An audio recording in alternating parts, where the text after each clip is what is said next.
जी, भगवत गीता में भगवान ने कहा है कि मनुष्य देवता का पूजन करते हैं तो उनको देवता की प्राप्ति होती है, तो उनको वापस जन्म मरण में आना पड़ता है। तो मैं ये जानना चाहता हूँ कि देवतागण का तात्पर्य क्या है, और जैसे सब लोग अलग अलग सब भगवान का जब तक भाव नहीं रखोगे, भगवान का भाव करके पूजन करो तो भगवान को प्राप्त हो जाओगे।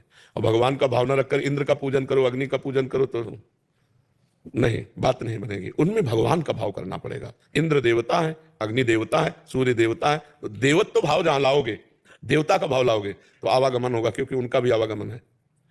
अगर भगवान का भाव लाओगे तो आवागमन नहीं, क्योंकि भगवान अजन्मा है, भगवान अजित है, भगवान मायातीत है। समझ रहे हो? तो भगवान कहते हैं अगर जिस देवता पर श्रद्धा करोगे तो मैं वही श्रद्धा तुम्हारी पुष्ट कर दूंगा, पर तुम्हारा आवागमन नहीं मिटेगा, क्योंकि आवागमन मिटने का अधिकार भगवान श्री हरि को, भगवान शंकर को, इन्हीं को है।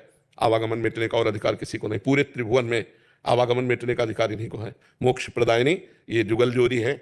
अगर इनकी शरण में नहीं, चाहे शिव पार्वती और चाहे भगवान सियाराम कहो या राधे श्याम कहो या विष्णु नारायण कहो, वही भगवान एक ही विविध रूपों में है, बका दूसरे को अधिकार नहीं। इसीलिए गीता में भगवान का भूतों को पूजने वाले भूतों को प्राप्त होते हैं, देवताओं को पूजने वाले देवताओं को प्राप्त होते हैं।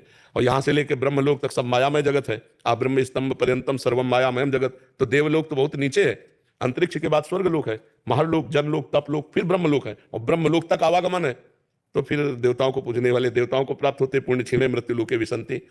और पितरों को पूजने वाले पितरों को प्राप्त होते हैं। हे पार्थ, मेरा पूजन करने वाले मेरे को प्राप्त होते हैं। तो हम भगवान का पूजन करें, और जितने भी देवी देवता सब में भगवान की भावना करें कि दुर्गा रूप में भगवान ही विराजमान है।